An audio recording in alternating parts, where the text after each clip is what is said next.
በስመ አብ ወወልድ ወመንፈስ ቅዱስ አሃዱ አምላክ። አደረ ላዕሌሃ ቃል ሥጋ ኮነ ወተወልደ እምኔሃ ክርስቶስ ተንሥአ እሙታን በዐቢይ ኃይል ወስልጣን አሰሮ ለሰይጣን አግዓዞ ለአዳም ሰላም እምይእዜሰ ይኩን ሰላም።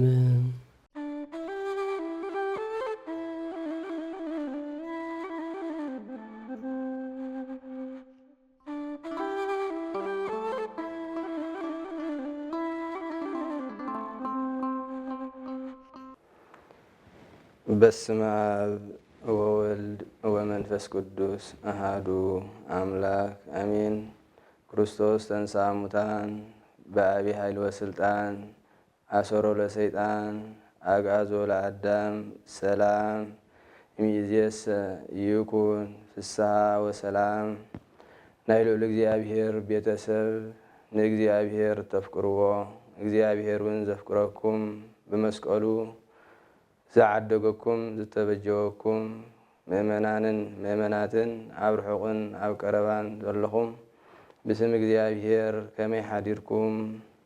ከመይ ኣለኹም?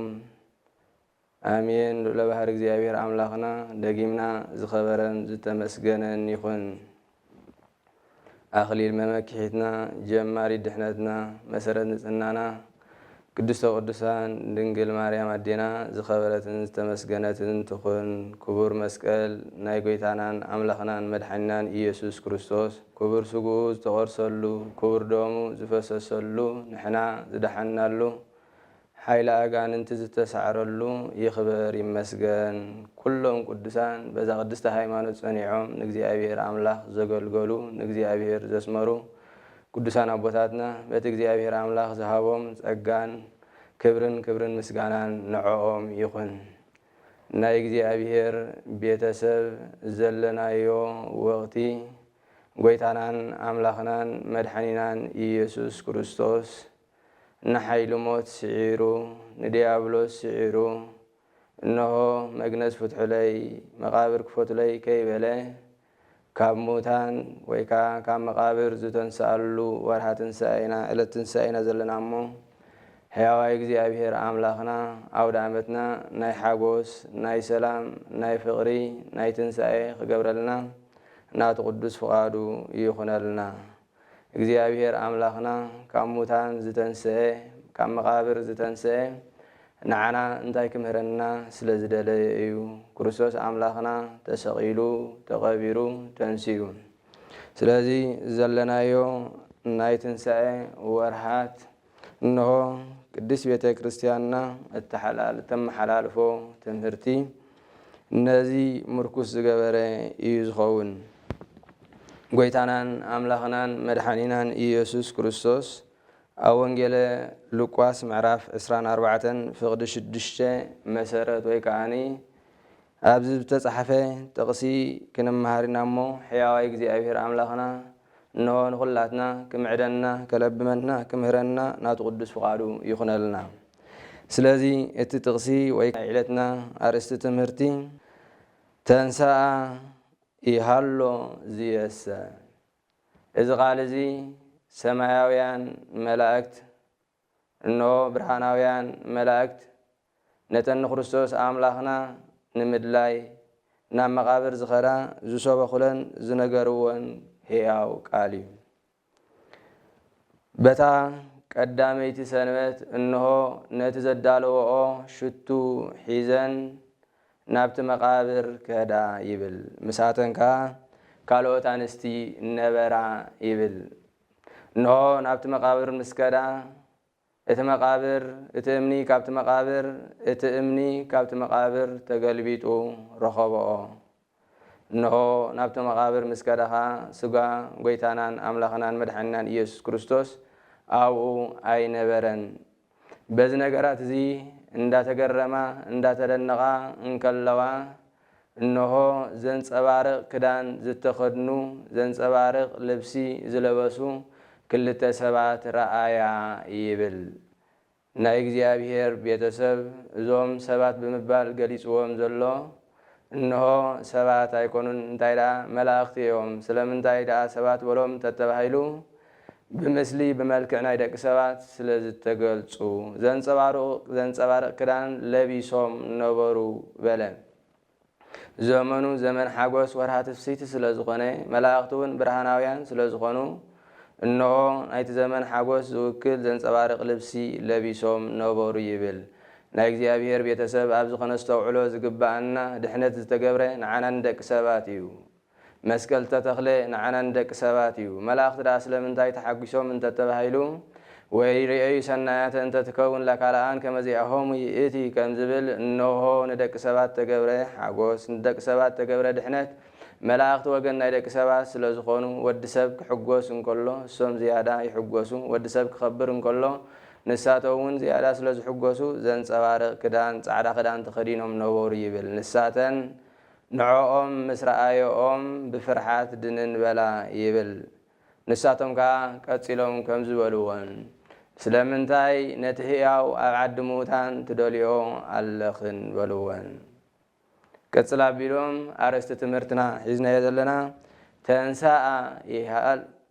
تنساء يهالو زيس إنه تنسيو أبزي يلن نو أبز مقابر يلن تنسيو بمبال تنساينا كريستوس أملاخنا أبسروان بدحرز قصلا بلوم إنه أتي أبقليلان كله زنقركم نعوه نتقالتي ذكرا كموتان كتنسي أيلو زنقركن قال ذكرا بلوان مو نسنكا نتقال ذكرا يولنا نايقزي أبيهر بيتسب أرست مرتنا تنساء يهالو زيس كريستوس أملاخنا أم مقابر يلن تايرا مجنز فتح لي مقابر كفوت لي كيبلي بجزاء سلطانو نمسعيرو مسنا مقابر أطفيو كم تنساء اتوم برهاناويان ملاختي سبخوه قويتانان أملاخنان مدحانينان إيسوس كريستوس إنه ديابلوس بتوابو نزغبرو موت بتوابو نزغبرو طفات نعنا نقدحن كريستوس أملاخنا هب قدس دنجل مريم أدينا توليدو كساب قرانيا بصحيح تسقيلو مويتو نام مقابر وريدو نايجزي أبيهر بيتسب كريستوس أملاخنا نام مقابر زورده إنه ديابلوس أقدمو نسقا أم مقابر كغوزي ننفسخا أبسيول نزل عالم جزيئة خنبر إيلو مخيرو سلزنبره كريستوس أملاخنا مخرنا ديابلوس نخسعر إنه نام مقابر ورده نام مقابر مش ورده جن إنه كمتي ود سب أم مقابر بس بيسوز نبر زي كونه ناي مقابر مسنة أتفيو ناي مقابر طفئات أتفيو كريستوس أملاخنا إنه بجزاء سلطانو بجزاء حيلو تنسأ كريستوس أملاخنا من تاي تنسيون تتبهيلو نايجزي أبيهر بيتسب زيهم أقدمو بتنبيت تقاليسو زنبره قاليو لب أملاخ استبهاله قدوس داويت نبيين نقصن بزعبا كريستوس أملاخنا بزح صحيح الله هذا كابتب زعبا تنسى صحافه تنبيت كريستوس أملاخنا كم زتنسى أم مزمور مبل ميتنس أم مزمور 7 شوعتن في قدسوسان حموشن وتنسى أجزي أبيهر كما زنقها منوام وكما هيا الوهد داقوين وقتل صوره بدهريه يبلنا أجزي أبيهر إنه أبسالساي معالتي 3 معالتن 3 ليتن أم مقابر مسقبره إنه أجزي أبيهر أملاخ كم حيال كمتي كاب سخارو كاب سخران زتباربره إنه نسو بجزاء سلطانو تنسى يبلنا نايجزي أبيهر بيتسب أبزي وهد داقو ويني لو تقيسو وزلو ويني نام مريت مسودقه ويني ناب قدقاد مسودقه إنه بقيلو أبسال ساي معالتي فرا خمزهب كريستوس أملاخنا خام انتانا خبل نام مقابر وريدو أبسال ساي معالتي طعم زخونه فرا نايتن ساي زبسرنا زسمعلنا علتي زلومو حياوا يجزي أبيهر أملاخنا إذا تنسى أزي كابز تمهيرنا نحناون ካብ ዝወደቕናዮ ተንሲና ንእግዚአብሔር ከነገልግል ካብ ዝወደቕናዮ ተመሊስና ናብ እግዚአብሔር ከነገልግልን ንእግዚአብሔር አምላኽ ከነሐጉስን ሕያው እግዚአብሔር አምላኽና ቅዱስ ፍቃዱ ይኹነልና። ስለዚህ ንትንሣኤ ናይ ክርስቶስ አምላኽና እነሆ ቀደም ብትንቢት በመንፈስ እግዚአብሔር ተገሊጹሎም ነቢያት ንክርስቶስ አምላኽና ተወሊዱ እንከሎ ብስጋ ከይረአይዎ بعين منفس قدوس تقليصلهم كريستوس أملاقنا كم تسكل علمون كم تدحن متنفس متسقى كم تتف ديابلوس كم تسعر مسنا مقابر كريستوس أملاقنا شعيرو كم من دقنا خمسة تنس أقدموا قدم بزح الزمانات تزاريبون تناقيرون نبره وتنسى اجزي أبيهر كما زنقها امنوام وكما حيال وهدا قوين وقتل صورا بدهريو انه كريستوس أملاقنا نتي ددحريو ويكاني بدحريو قينو كل جزيه ندك سبات أنصارنا كريستوس أنصارنا እግዚአብሔር አምላኽ ዝሰብኽን ዝጉስጉስን ናይ ዲያብሎስ መንፈስ ክርስቶስ አምላኽና ሰዓሮ። ስለዚህ እግዚአብሔር አምላኽና ነው በመስቀሉ በሞቱ በትንሣኤሁ ንዲያብሎስ ዒሩ ንዓና ህይወት ዘበሰረሉ ዕለቲና ዘለና ከምኡውን እዚ ቅዱስ አቦ እዚ ኣብ መዝሙር መበል 11 فقد حموش يزي اتنسى يبي እግዚአብሔር ريسي مدهانيته واجهد بوتو انه እግዚአብሔር አምላኽ انه انا كتنسيه بوخا مدهانيت كغبري انه بزغيرخ اني سلطانه ويكاني بتنساي غيرخا حيلي كغلص يلو بمال زتزاربو قال نخفصم ክርስቶስ አምላኽና انه كاموتان تنسى اب قداماي ቆሮንጦስ معرف 15 فقد عسرة يزرع بدكام ويتعرر بحيل إنه بدكام يزرع بحيل خا يتنس زبلون كريستوس أملاخنا إنه نام مقابر كورد كله كم دك سبات كم دخم دك سبات بيوسيفن بني قديموسن تسير خير كله كم مقابر جن كم حيا ويكان حيا الأملاخ سلزخانة مقابر فتح لك فتلي نمجنزون فتح لي كي بله بجزاء سلطانه بحتم مقابر تنسى نجزي أبيهر بيتسب ክርስቶስ አምላኽና እንሆ እዚ ትንሣኤ እዚ ነቢያት ዝተዛረብዎ ነቢያት አቀዲሞም ሰበኽዎ ትንቢት ንኽፍጸም ተንሥአ አንሰ ሰከብኩ ወነምኩ እግዚአብሔር አንሳአኒ ልበ አምላኽ ቅዱስ ዳዊት ሕጂውን ኣብ መዝሙር መበል 3 ዘሎ አነ አንሰ ሰከብኩ ወሞትኩ አነ ወነምኩ አነ ተንሥኤን ሞይተን ደቂሰን ነበርኩ እንተኾነ ግን እግዚአብሔር አተንሳአኒ ይብል ናይ እግዚአብሔር ቤተሰብ ንክርስቶስ አምላኽና ዘተንሥእ እግዚአብሔር ሃሊዎ ማለት ኣይኮነን ልዕሊኡ አምላኽ ሃሊዎ ንሱ ካብ ካልእ ትንሣኤ ዘተንሥኦ ጽበ ኮይኑ ኣይኮነን እንታይ ደኣ እንሆ ናቶም ማዕርነት ናቶም ሓድነት ናቶም ሰለስትነትን ሓድነትን ንኽግለጽ ስምረቶም ምዃኑ ንኽነግረና አንሰ ሰከብኩ ወነምኩ እግዚአብሔር አንሳአኒ ብምባል እዚ ቅዱስ ዳዊት ወይ ከዓ ልበ አምላኽ ቅዱስ ዳዊት ንዝተዛረቦ ወይ ከዓ ዝተዛረቦ ቃል ትንቢት ንኽፍጸም ክርስቶስ አምላኽና በኹሪ ሙታን ኮይኑ ካብ ሞት ንሞት ስዒሩ ንሞት ኣጥፊዩ ምስና መቃብር ኣጥፊዩ ካብ ሙታን ተንሥአ ክርስቶስ አምላኽና ብገዛእ ስልጣኑ ከም ዝተንሥአ ኣተንሳኢ ከም ዘይደልግን ብዘየዋላውል ቃል ወንጌል ዮሐንስ ምዕራፍ 10 ፍቕዲ 18 እስመ ብውህሊተ እሜጥዋ አንብራ ወእሲማ ወውህሊተ ካይበ አንሳ ኣነ እንሆ ንነፍሰይ ካብ ስጋይ ፈልየ ኣብ ገነት ንነፍሰይ ካብ ስጋይ ክፈልያ ንነፍሰይ ካብ ስጋይ ፈልየ ኣብ ገነት ከንብራ ንስጋይ ካብ ነፍሰይ ፈልየ ኣብ መቃብር ከንብራ ስልጣን ኣለኒ ወካይበ አንሳ ደጊመውን ከተንሥአ ሙሉእ ስልጣን ኣለኒ ምብባል ብገዛእ ስልጣኑ ከም ዝተንሥአ ክርስቶስ አምላኽና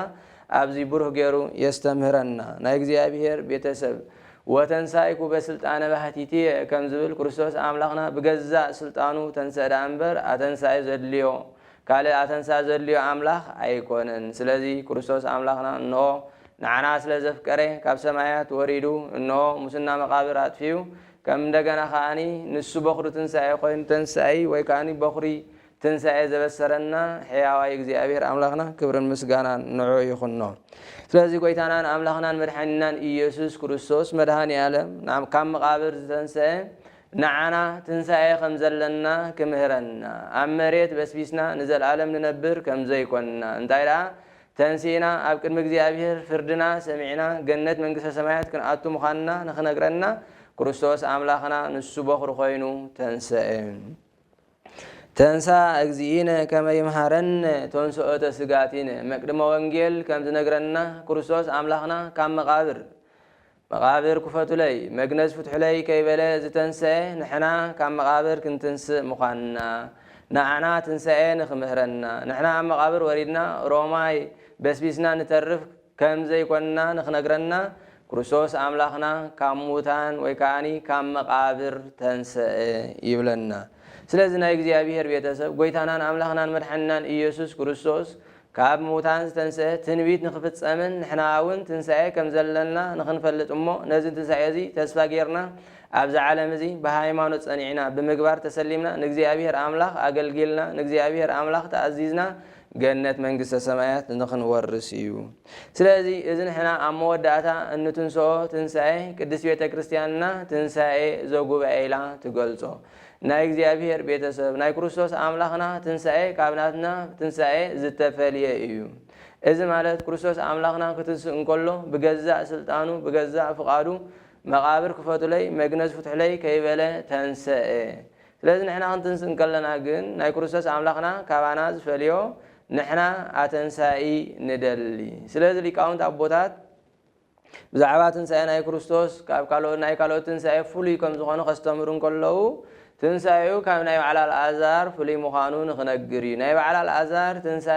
ተንስእ ዝብሎም ዘተንስኦም አምላኽ ይደልዩ፣ ንሱ ግን ብገዛእ ስልጣን እዩ። ወተንሳኢኩ በስልጣነ ባህቲትየ ከም ዝብል ኖ ናይ እግዚአብሔር ቤተሰብ አልዓዛር ዝተንስአሉ ብሉይ ስጋ እዩ። ክርስቶስ አምላኽና ዝተንስአሉ ግን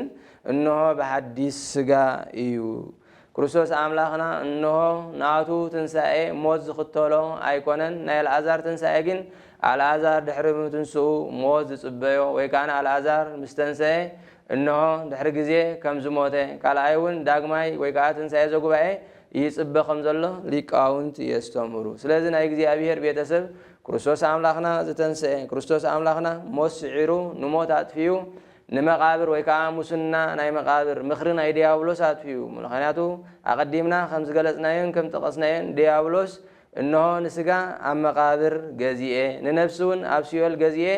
ክነብር እየ ኢሉ መኺሩ ስለ ዝነበረ ክርስቶስ አምላኽና ከዓ ነቱ ናቱ ምኽሪ ከፍርስ ክርስቶስ አምላኽና ኩሉ ናብ መቃብር ወረደ። ስለዚ ናይ እግዚአብሔር ቤተሰብ ትንስአ ክርስቶስ ማለት ናይ ዲያብሎስ ምኽሪ ዝተሳዕረሉ ንሕና ከዓ ካብ ሞት ናብ ህይወት ካብ ጸልማት ናብ ብርሃን ዝተሰጋገርናሉ ዘመን ማለት እዩ። ስለዚ እግዚአብሔር አምላኽና ንዓና ትንስአ ከም ዘለና ክርስቶስ አምላኽና ተንስአ። ኣብ ቀዳማይ ቆሮንጦስ ምዕራፍ 15 ፍቅደ 52 ከምዚ ይብለና ሐዋርያ ቅዱስ ጳውሎስ ናብ ሰብ ቆሮንጦስ ኣብ ዝጸሓፎ መልእኽቱ እንሆ ምስጢር እነግረኩም ኣለኹ ይብል። እንሆ ምስጢር እነግረኩም ኣለኹ መጀመርያ ወይ ከዓ ናይ መጀመርያ ቀርኒ ምስ ተነፍሐ ኩላትና ክንልወጥ ኢና እምበር ኣይክንድቅስ ኢና ይብል። ናይ መጀመርያ ቀርን ወይ ከዓ ናይ መጀመርያ መለኸት ምስ ተነፍሐ ኩላትና ክንልወጥ ኢና እምበር ኣይክንድቅስ ኢና። ናይ መጀመርያ ምስ ተነፍሐ ወይ ከዓ ናይ መጀመርያ መለኸት ምስ ተነፍሐ እቶም ሙታን ከም ዘይሞቱ ኮይኖም ክትንስኦም ይብለና። ስለዚ ናይ እግዚአብሔር ቤተሰብ ጎይታናን አምላኽናን መድሓኒናን ኢየሱስ ክርስቶስ ካብ ሙታን ወይ ከዓ በኹሪ ናይ ሙታን ኮይኑ ዝተንስአ ንሕና ትንስአ ከም ዘለና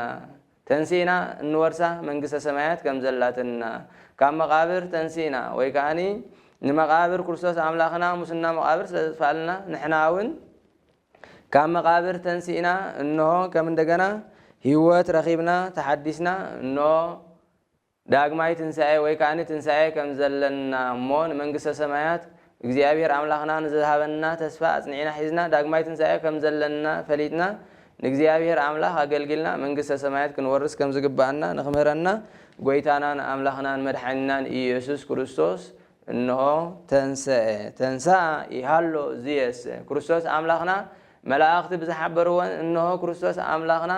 የለን ወይ ከዓኒ ኣብዚ የለን ተንሲኡ ዝብል ቃል እዩ። ናይ እግዚአብሔር ቤተሰብ ንህያው እግዚአብሔር ዓዲ ምውታት ክንደልዮ ኣይግባእን እዩ። ንህያው እግዚአብሔር ንመዋቲ ብዝወሃብ ኣምልኾ ንመዋቲ بزجبر أملخه ملكع نجزيابير أملاخ كان أملخه كنسقدلو أي جبانا انتايدا هياو مخانو زل عالماو مخانو قداماو مخانو دهراو مخانو نجزيابير أملاخنا آميننا كم زجرنا كان أملخه يزجبانا سلازي كريستوس أملاخنا كم توم أقدمهم زنورو نجسات بزح سراويتن بزح حيلن زنورهم مخاني مسنا مقابر ويكاني ناي مقابر ويكا مقابر أصنعيز حازم نجستات أيقونن انتايدا نسو ناي بحر نجوس زل عالماو نجوس قداماو نجوس لزخنة كريستوس أملاخنا مسنا ناي مقابر ويكاني مقابر كصنعون كحزون أي كألن ناي እግዚአብሔር ቤተሰብ ጎይታናን አምላኽናን መድኃኒናን ኢየሱስ ክርስቶስ አቀዲሙን ቅዱሳን ሐዋርያት እነሆ አነ ናቢድ ሓጣን ወይ ካን ወድሰብ ናቢድ ሓጣን ኩዋሃቢዩ ክቅተሊ ክስቀሊ ኩመውትዩ ናብ መቃብር ክወርድዩ ኣብ ሳልሳይ መዓልትኻ ክትንስዩ ኢልዎም ነበረ ቅዱሳን ሐዋርያትን ንዑዝ ስዕባ ዝነበራ 36 ቅዱሳት አንስትን በሐፈሻ 120 ቤተሰብ ነዚ ቃል እዚ ኣየስተውዓልዎን ነበሩ እሱ ስለዝኾነ نساتن نتي أساساي معلت ختنسية زبالن قال بزقبا سلازيستوعلو نتي هي وزخون أملاخ نام مقابر كلوليو خيدن نايجزي أبير بيتسب لو من نجزي أبير أملاخ بيناي ملكينا ندولي زلنا لو من نجزي أبير أملاخ بيناي ملكينا نملخو زلنا كم مواتي كم بسواسي غيرنا نزار ويكان نملخو ويكان لو من نجزي أبير أملاخ لو من نجزي أبير أملاخنا بيناي ملكع قداما وأملاخ زلالما وأملاخ هي وأملاخ نزل عالم صنع نبر أملاخ إلنا نجزيابير أملاخ نقولون نحرتلنا عبد خكلنا زخونا هاي مانوت علنا خابز وساقن نونا نجزيابير بيتسب إذا قال إذن عنا تمرت خوننا يجبوي نتهياو أعد موتان سلام داي تدولي على خم بنبال قصص أول سلازي هياو سلاز خونه أموتان زقمة طلوبتا كقمة سلازي جبوا أموتان كنبرو بتا كنبر سلازي جبوا تنسى إهالو زيس نسو تنسيو عبزي يلن بمبال أبصروان تزنا إجزيابير بيتسب إذا تنسى إزي نعنا خستمرنا ويكابي ودنا ملسيلنا خنريوز قبعنا كرسوس عملاقنا تنبيت نخفت سمتنسيو نبلالنا كرسوس عملاقنا نعنا تنسى إزو قويا خمزلنا نخمرنا داقماي تنسينا هيوات كمزلنا زل عالم أورس خمزلنا نغمهرنا كرسوس أملاخنا تنسيو نبلالنا قدمي جن إنه تنسعي ناب كل التواجاني زخفل تنسعي زوجبعي تبعي زلوا ويكاني كلاتنا تنسينا ويكاني مستنسانا بحوار تنسينا بوتانا جين ويكان ناب كل التأيز خير ودسب سلازي نابينا يبوتان كير كم زقبانا لومي تتنكينا خنا قلقل منتي إذا تمرتزي كان استبهلي قبانا نايجزي أبيهر بيتسب سبك ولدن كله كحد أدمن كحنت هوانن كمعري مس أبز على مزجين بجبرو يفلالي بحبار كا نام مقابر يورد نام مقابر مورد بحباري نهابتا ما يبل ندخايبل ننوح يبل نغيح يبل نبعل سلطان يبل نترى يبل نباباس يبل نترى يبل نخلو ناي مقابر مورد ناي حباريو تنسى يزوجو بعيون ناي حباريو كلاتنا حاتون صادقون أبكر مقرستوس فردون قبل تنسى زوجبعين أي كلاتنا تنسى دحر تنسى زوجبعين زول لجن في اللي علو تنسى زل كبر نخبر زخون تنسى أتمنى يبوي برخات نبتنا يزال العالم حقوس ذو أتمنى يبوي برخات نبتنا يزال العالم علل تأتو زبهالو وجنات اللو تنسى زل حسر نحسر تنسى إذا ما لا تابز عالم زينك زي أبيهر أملاخ أين قلقل كانينا نحنا نفتوى سجانا أينا نقلقل نحنا نجنزبينا نقلقل نحنا نريو نجرنا على ما ورف حينا نقلقل كاو حلفنا نحنا ندياولسنا نقلقل بمبال نجزي أبيهر أملاخ نغي قلقلو زبانهم هيبهم زنوبورجن نجزي أبيهر بيتسب كابزي صورنا نجزي أبيهر أملاخنا بزي أول قال ينقرنا اللو مالت سلازي نزمكم ديوم زعم السلو እግዚአብሔር እንዳተጸበየም እንቆሎ እግዚአብሔር ሎም خمسنيም እንዳበለም ቆሎ እግዚአብሔር ሎም ختንሲኦም ካብ ዘወደቁ ወሎም ختንሲኦም ካብ ተጋገዩ ወሎም ختንሲኦም ካብ ዝጠፉ ወሎም خمለሲኦም ኢሉ እግዚአብሔር እንዳተጸበየን ቆሎ ናይ እግዚአብሔር ምጽባይ እንሆ ከስተውዓሉ በገዛ ፍቃዶም ዝመላለሱ ዝነበሩ ግን ትንሳኤ ዘለሐሳራሎ ይብለና ስለዚህ ናይ እግዚአብሔር ቤተ እስክሎሚ تنسى خنبل نكلنا كلنا حبيرنا نبعل علنا كصوم زصنحي كسجد زصنحي إذا صوم زي نعوقم زي ملكته شلالي لو تصنحي تنسى خبها الكل كلها ناينا نبعن أنت خلنا قلنا يجزي أبي هر بيتسب أبتنسى مبعال تراي زي كنا حدا خنكون زقبأنا بزيادة نجزي أبي هر عملاق نمقل قال حدا خنكون يقبأنا سمو نمقداس سمو نمخبار سمو نمسجان حدا خنكون يقبأنا نيرو سلازنا يجزي أبي هر بيتسب حدا خوينا تنسى خنا بعل نحرت خوينا بحدا خنص أن نحمد تجبان يرو لو مقلنا يجزي أبي هر بيتسب كلاتنا أبي فحفحلنا لنا بهاجر بعليت باوراجة تفلاليها كريستوس كموتان تنسيو مبالنا عنا أنت واقالو نجزي أبي هر بيتسب تنسى مالت كريستوس أملاخنا عنا حدا خجبرنا مويتو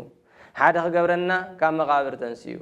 نحنا عم مقابر بس تقبرنا يو بس بيسنا خين ترف بحدا خوينا تنسينا من قصة سمايات نحن ورس قويتانا أملاخنا مدحنا إيسوس كريستوس باخرين يموتان كوينو تنسيو حواري قدس باولوس نابسو قرنطوس عبد صحافو ملؤختو كريستوس كاموتان تنسى بزخا باخرنا كلهم موتان كونه يبلنا سلازنا እግዚአብሔር ቤተሰብ قويتانا أملاخنا مدحنا إيسوس كريستوس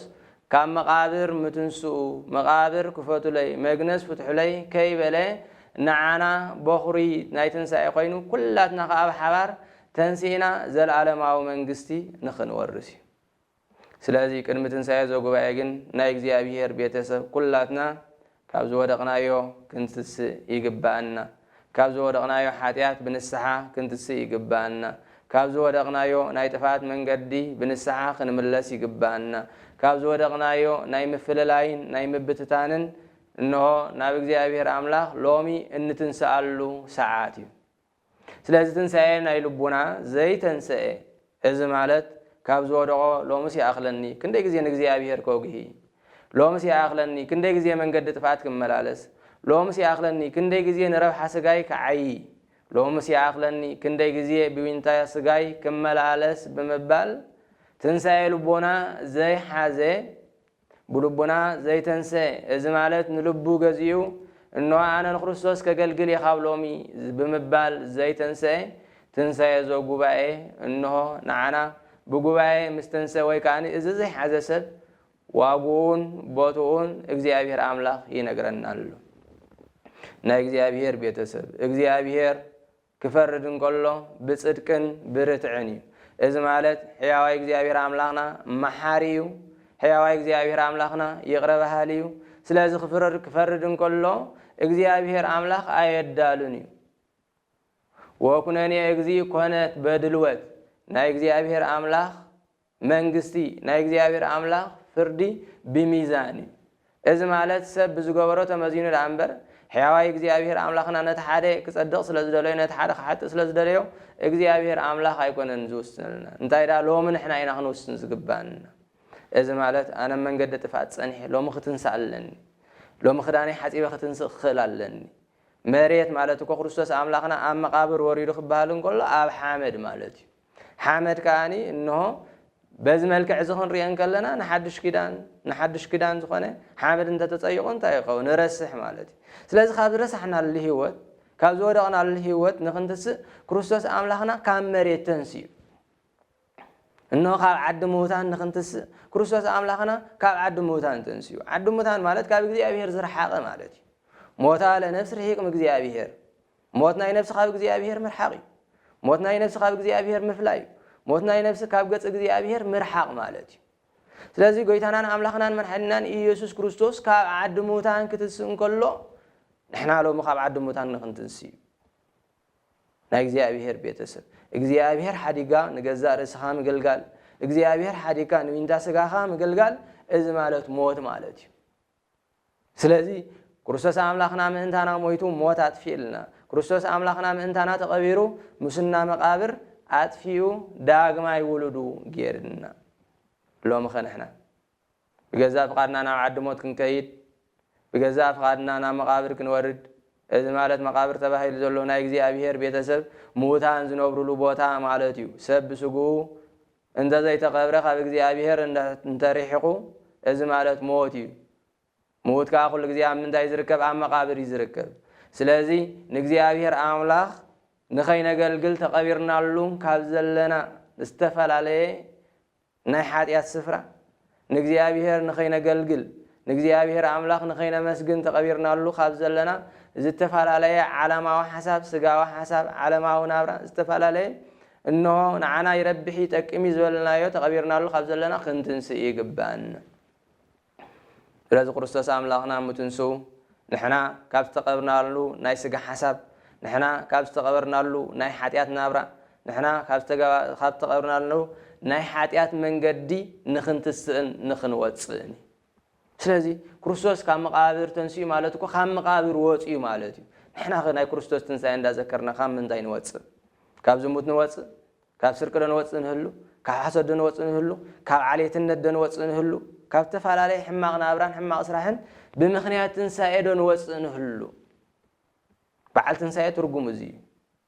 እምበር ክርስቶስ ተንስኡ ብምባል ጻዕዳ ክዳን ብምኽዳን ክርስቶስ ተንስኡ ብምባል እኖ ዝተፈላለየ መብልዕን መስተን ብምቕራብ እኖ ክርስቶስ ተንስኡ ተባሂሉ ብዝተፈላለየ ዳንኬራ ነብዕሎ በዓል ኣይኮነን ናይ ክርስቶስ ምትንሳእ በዓል ክኸውን ዝኽእል ንሕና ካብ ዝወደቕናዮ ጉድጓድ ንሕና ካብ ዝወደቕናዮ ሓጢአት ንሕና ካብ ዝወደቕናዮ ናይ ርክሰት ናብራ እንተተንሲእና ትንሳኤ ተባዒሉ ክበሃል ይከኣል እንተዘይኮነ ግን ኣብ ሓጢአት እንከለና ጻዕዳ እንተተኸደድና ኣብ ክፋት እንከለና ጻዕዳ እንተለበስና ኣብ ክፋት እንከለና መዝሙር እንተዘመርና ንሕና ከይተንሳእና ክርስቶስ ተንስኡ እንዳበልና እንተሰበኽና ናይ እግዚኣብሔር ቤተሰብ ዋጋ ከይጎድለና ስለዚ ሕያዋይ እግዚኣብሔር አምላኽ ኣብ መስቀል ዝወዓለ ዋጋና ክኸፍል እዩ ኣብ መቃብር ዝወረደ ሙስና መቃብር ንኸጥፋልና እዩ ስለዚ ንሕና እውን ሓቢርና ምስ ክርስቶስ ምእንቲ ክንትስእ ጎይታናን አምላኽናን መድሓኒናን ኢየሱስ ክርስቶስ በኽሩ ኮይኑ ንሱ ካብ ሙታን ተንስኡ ስለዚ ክርስቶስ ካብ ሙታን ተንስኡ ንሕና ውሉዱ ኣብ ዓዲ ሞት እንተሊና ክርስቶስ ካብ መቃብር ተንስኡ ንሕና ውሉዱ ኣብ መቃብር እንተሊና እግዚኣብሔር ይሕጎስ ዶ መስለና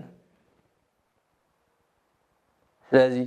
ሞት ማለት አቀዲምና ገሊጽናዮ ጸኒሕና ካብ እግዚኣብሔር ምርሓቕ እዩ ስለዚ ክርስቶስ አምላኽና ካብ ዓዲ ሙታን ካብ መቃብር ተንስኡ መቃብር ክፈቱለይ መግነዝ ፍትሕለይ ከይበለ በአምላኻዊ ስልጣን ተንስኡ እንዳሰበኽና ንሕና ውሉዱ ኣብ ዓዲ ሙታን ገዛ ስጋና ንኽነርዊ ሞት ዘምጻልና ሓጢአት እንዳሰራሕና እንተሊና ትንሳኤና ፍጹም ኣይከውንን ማለት እዩ ስለዚ ናይ እግዚኣብሔር ቤተሰብ ትንሳኤ ናይ ጎይታናን አምላኽናን መድሓኒናን ኢየሱስ ክርስቶስ ንዓና ዝምህረና ንሕና ካብ ዝወደቕናዮ ብልቢ ክንትንስእ ተጋጊና መሓረና አምላኽ ኢልና እግዚኣብሔር አምላኽ ይቕረበለለ ኢልና ተንሲእና ንእግዚኣብሔር አምላኽ ከነገልግል እንድሕር ተኸይድና ተኸዲናዮ ዘለና ናይ ጸልማት ወይ ከዓ ተኸዲናዮ ዘለና ናይ ጸልማት ስራሕ ጸሊም ክዳን ናይ እግዚኣብሔር ቤተሰብ ሎሚ ንዑ ቀንጢና ጻዕዳ ክዳን ተተኸዲንና ሒዝናዮ ዘለና ናይ ጸልማት ስራሕ ናይ ጥፋት መንገዲ ገዲፍና ሎሚ መንገዲ ብርሃን ዝኾነ ጻዕዳ ልብሲ ለቢስና መንገዲ ብርሃን እንተሒዝና እግዚአብሔር አምላኽና ግን በዚ ዝሕጎስ ስለዚ ተንሳእ ይሃሎ ዝየሰ ንሱ ተንስኡ ኣብ ዓዲ ሙታን የለን ንሱ ተንስኡ ኣብ መቃብር የለን ስለዚ ናይ እግዚአብሔር ቤተሰብ ክርስቶስ ተንስኡ ኣብ ዓዲ ሙታን የለን ንሕና ግን ኣበይ ኣለና ክርስቶስ ተንስኡ ኣብ መቃብር የለን ንሕና ግን ኣበይ ኣለና ክርስቶስ ተንስኡ ኣብ ሞት የለን ንሕና ግን ኣበይ ኣለና ስለዚ ናይ እግዚአብሔር ቤተሰብ ክርስቶስ አምላኽና ዝተንስአ ንሕና መጀመርያ ብልቦና ተንሲእና ካብ ዝወደቕናዮ ናይ ሓጢአት ስራሕ ተንሲእና ካብ ዝወደቕናዮ ናይ ክሕደት ስራሕ ተመሊስና እግዚአብሔር አምላኽ እንተገልግልና ናይ መጀመርያ ትንሳኤ ልቦና ይባሃል በዚ ትንሳኤ እዚ ተንሲኡ ተነሲሑ ስጉን ደሙን ተቐቢሉ እነሆ እግዚአብሔር አምላኽ ሳብ ዝፈቅደሉን እግዚአብሔር አምላኽ ኣብዚ ዓለም እዚ ኣገልግሉ ዝሓለፈ ግን እነሆ ትንሳኤ ዘጉባኤ ምስ ኮነ እነሆ ሰማያውያን መላእኽቲ ብርሃናውያን መላእኽቲ ጥሩምባ ኣብ ዝነፍሕሉ ኩላትና ኻኒ ኣብ ንትንሳኣሉ ግዜ ሎሚ ሽዑ ሓጎስ ይኾነሉ ነቲ ሰብቲ ማለት ስለዚ ኣብ ቅዳሴ ያዕቆብ ዘስሩግ ከምዚ ይብለና በቀዳሚ ንፍሃተ ቀርን ይትጋባ ጸበለ ስጋነ ዘተዘርወ ሃበሃሎ ርእስ እነሆ ናይ መጀመርያ መለኸት ምስተነፍሐ ኣብ ኩሉ ፋሒሉ ዘሎ ስጋና ተባታቲኑ ዘሎ ስጋና ፍልሖ ዝበልዖ ባሕሪ ዝወሓጦ ዝተፈላለዩ ኣራዊት ዝበልዖ ርእስ ናብ ዘለዎ ይእከብ ይብለና ርእስ ቤተ ክርስቲያንና ማለት ክርስቶስ ማለት እዩ ሎሚ ናብ ርእስና ናብ ክርስቶስ አምላኽና ክንምለስ ክንእከብ ይዝግባአና ማለት እዩ ስለዚህ ናይ መጀመርያ ቀርኒ ምስተነፍሐ ናይ መጀመርያ ጥሩምባ ምስተነፍሐ ይትጋባ ጸበለ ስጋን ዘተዘር ውስተ ምድር ሃባሃሎ ርእስና ብዘሎ ኩሉ ስጋና ይእከብ ኢሉ ወበዳግም ንፍሓተ ቀርኒ ካልኣይ ንፍሓተ ቀርኒ ወይ ከዓ ካልኣይ መለኸት ምስተነፍሐ ከዓ እነሆ ይሰፈያ ኣዕጽምቲ ምስለ ስጋ ወይ ከውን በድነ ፍጹመ ዘእንበለ እንስሳ ካልኣይ ጥሩምባ ምስተነፍሐ ከዓኒ ጅማውቲ ምስ ዓጽሚ ተላጊቡ ወዲ ሰብ ልክዕ ከም ሓድሽ ሬሳ ይኸውን ይብለና ሳልሳይ ጥሩምባ ምስተነፍሐ ይትነስኡ ሙታን ከመ ቅጽበት ዓይን ሙታን ከም ቅጽበት ዓይን ኩሎም ብድድ ክብሉ እዮም ይብለና ወዲ 30 ኮይኑ ጓልካ ጓል 15 ኮይና ወዲ 30 ኮይኑ ጓልካ ጓል 15 ኮይና ክትንስዮም ይብለና ስለዚህ ናይ እግዚአብሔር ቤተሰብ እዚ ትንሳኤ እዚ በሓባር እንትንስኦ ትንሳኤ ጽድቅ ዝገበረ ሓጢያት ዝገበረ ሃይማኖት ዝነበሮ ኣብ ክሕደት ዝነበረ ኣብ ጥልመት ዝነበረ ኣብ ቅንዕና ዝነበረ ኩሉ ዝትንስኦ ትንሳኤ ኣብ ትንሳኤ እዚ ኣይጥዕመንን ዝበሃል የለን እንተኾነ ግን ድሕሪ ትንሳኤ ዘሎ ህይወት ግን ንኹላትና የገድሰና እቶም ንእግዚአብሔር ኣምላኽ ሰሚዖም እግዚአብሔር ኣምላኽ ንዝበሎም ተቐቢሎም ኣብዚ ምድሪ ዝንከለው ካብ ተጋገይዎ ተመሊሶም እዚ ማለት ብልቦና ትንስኦም ንእግዚአብሔር ኣምላኽ ዘገልግሉ ዝነበሩ ካብ ጸልማት ተመሊሶም ብርሃን ዝለበሱ ካብ መንገዲ የማን ካብ መንገዲ ጸጋም ተመሊሶም ናብ መንገዲ የማን ዝመረጹ እንሆ ናብ ናይ ክብሪ ትንሳኤ ክሰጋገር እዮም ይብለና እግዚአብሔር ኣምላኽ ምስኦም ይጸንብረና ኣቱም ናይ ኣቦይ ብሩኻት ጠምየ ዘብላዕኹምን ጸምየ ዘስተኹምን ክብሎም ይብል ናይ እግዚአብሔር ቤተሰብ ትንሳኤና ጡሚን ነብላዓሉ ትንሳኤና ዘዓረቀ እንልብሰሉ ትንሳኤና ዝተጸገመ እንረድአሉ ትንሳኤ ክኸውን ዝግቦ ስለዚህ ክርስቶስ ኣምላኽና ኣቱም ናይ ኣቦይ ብሩኻት ጠምየ ዘብላዕኹምን ሎሚ ትንሳኤ ንሕና ዝኣኽለና እንዳበላዕና ጎረቤትና ከይተመስሕ ዝውዕል እንድሕር ተልዩ ትንሳኤና በዓል ተባዒሉ ማለት ክበሃል ኣይከኣልን ስለዚህ ጎይታናን ኣምላኽናን መድሓኒናን ኢየሱስ ክርስቶስ ብጉባኤ ኩላትና ምስ ትንሳእና ዘስማዓና ቃል ነቶም ብሩኻት ንዑ ዝእዘዙ ዝነበሩ ድምፂ ሰሚዖም ኣብየት ዝብልዎ ዝነበሩ ትእዛዙ ሰሚዖም ዝፍጽሙ ዝነበሩ ዝጾሙን ዝጽልዩን ዝነበሩ ዝፋቐሩን ዝንስሑን ዝነበሩ ኣቱም ናይ ኣቦይ ብሩኻት ጠምየ ዘብላዕኹምኒ ጸምየ ዘስተኹምኒ ተዓሪቐ ዘለበስኩምን ብምባል እነሆ ክርስቶስ ኣምላኽና ዘለዓለማዊ ርስቲ ናብ ናይ ዘለዓለም ሓጎስ እተው ናብ ናይ ዘለዓለም ዕልልታ እተው ናብ ናይ ዘለዓለም ደስታ እተው ክብሎም ይብል ሕያዋይ እግዚአብሔር ኣምላኽና ኣውደ ዓመትና በዓልና ናይ ሓጎስ ናይ ደስታ ክገብረልና ናቱ ቅዱስ ፍቃዱ ይኹነልና ስለዚህ ኣብቲ ግዜ እቲ ሰላማዊ ዝኾነ ቃል ሰላማዊ ዝኾነ ድምፂ ክሰምዑ ሰላማዊ ዝኾነ ቃል ሰላማዊ ዝኾነ ድምፂ ክሰምዑ ናይ እግዚአብሔር ቤተሰብ እግዚአብሔር ኣምላኽና ሎም ዓለም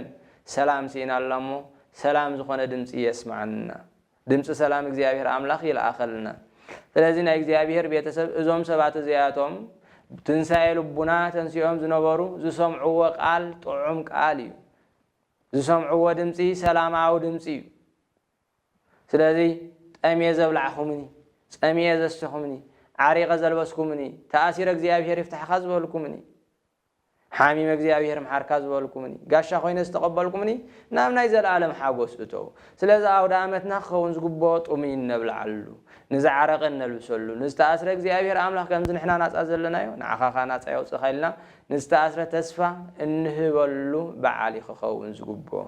ስለዚህ ናይ እግዚአብሔር ቤተሰብ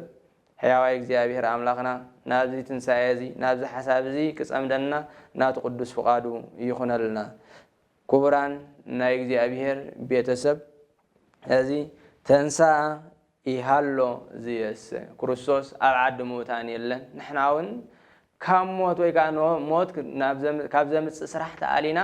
ህይወት ናብ ዘልብሰና ስራሕ ክንመጽእ ዝግባና ክርስቶስ ኣብ መቃብር የለን ተንስኡ ንሕና እውን ናብ መቃብር ናብ ሞት ናብ ዘውርደና ስራሕ ገዲፍና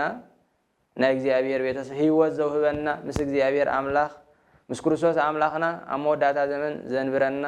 ስራሕ ክንሰርሕ ሞ ሕያዋይ እግዚአብሔር ኣምላኽና እዚ በዓል እዚ ናይ ሓጎስ ናይ ሰላም ናይ ፍቕሪ ክገብረልና